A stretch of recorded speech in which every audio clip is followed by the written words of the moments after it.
Hello guys, welcome back to my channel Angel Mina.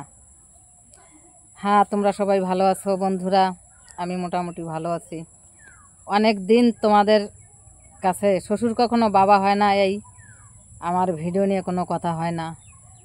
পিছনে অনেক ঝামেলা, অনেক সমস্যা, অনেক কাজ, মানে আমি যে একটু বসে দুটো কথা বলবো এতটুকু সময় আমার ছিল না।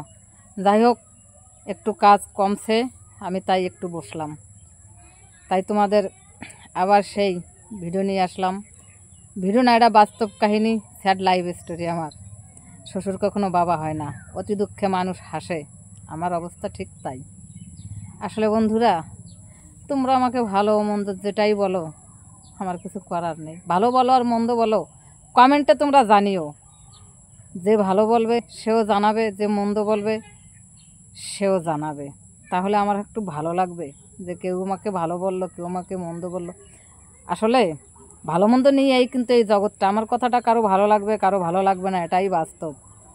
কিন্তু আমি তো কিছুই গঠনমূলক কিছুই বলছি না। আমি জাস্ট আমার জীবনের সঙ্গে যা হয়েছে আমি সেটাই বলবো।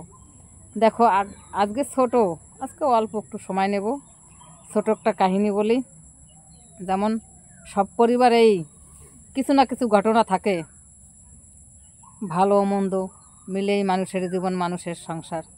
তো ওরকম যে কোনো একটা বিষয় নিয়ে আমাদের ফ্যামিলিতে খুব খুব অশান্তি, ঝগড়া। বিষয়টা হয়তো বা আমি শেয়ার করতে পারছি না, মানে এমন কিছু ঘটনা আছে যা বলার নাই। তাই সেই ঘটনায় আমি বলছি না আমার দোষ নাই, কিন্তু ঈশ্বর জানে একমাত্র যে আমার দোষ আছে কি না। তো আমি দোষটা তুলে ধরছি, এটাই আমার অপরাধ। আমি দোষ করিনি, দোষ অন্য একজন করছে ফ্যামিলির। যাই হোক, আমি জাস্ট বিচার চাওয়ার মতো শ্বশুর শাশুড়ির কাছে। তখন আমার আমার শ্বশুর ডাইরেক্ট আমাকে বলল, আমার সীমানায় যেন তার মুখ না দেখি তোর, কখনো ভুলেও আমার সীমানায় পাড়া দিবি না, আমাকে জাস্ট বলে দিল। কিন্তু সেখানে কিন্তু অন্যায়টা আমার ছিল না। এর আগের ভিডিওতে আমি কাহিনীগুলো বলেছি, আর এই ভিডিওতে কাহিনীগুলো বলা যাবে না। এই কাহিনী এমনই কাহিনী, তাই বলছি বন্ধুরা, বিশেষ করে মেয়ে বোনদের বলছি, সবাই স্বাবলম্বী হও। কারণ এই জগতে কেউ কারো আপন না। মেয়েরা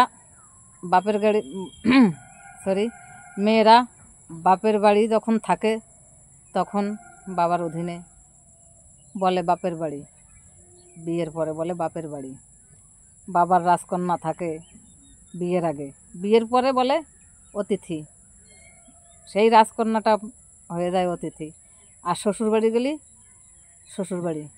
তাহলে মেয়েদের নিজেদের কোনো বাড়ি নেই। তাই আমি বলছি, সবাই কাজ করো, শ্রম দাও, চাকরি করো, পড়ালেখা করো, উন্নত করো, যে যার মতো করে ইনকাম করো।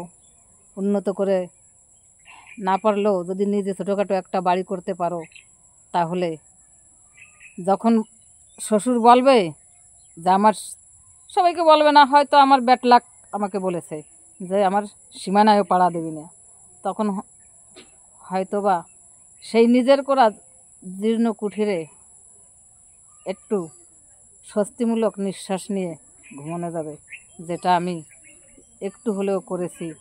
তাই বন্ধুরা, আর বেশি কিছু বলবো না। তোমরা ভালো থেকো। শ্বশুর কখনো বাবা হয় না, এটাই বাস্তব। তাই সবাই ভালো থেকো, সুস্থ থাকো। লাইক কমেন্ট শেয়ার করো, বলো ভালো হলে বলো ভালো, মন্দ হলে বলো দিদি ভাই মন্দ, যার যেমন লাগে। তোমরা মন্দ বললে আমার কিছু দুঃখ নাই কোনো, কারণ আমার জীবনটাই দুঃখের। এ বলে আমি আর কিছু দুঃখ মনে করি না। ভালো থেকো সবাই, রাখছি, বাই।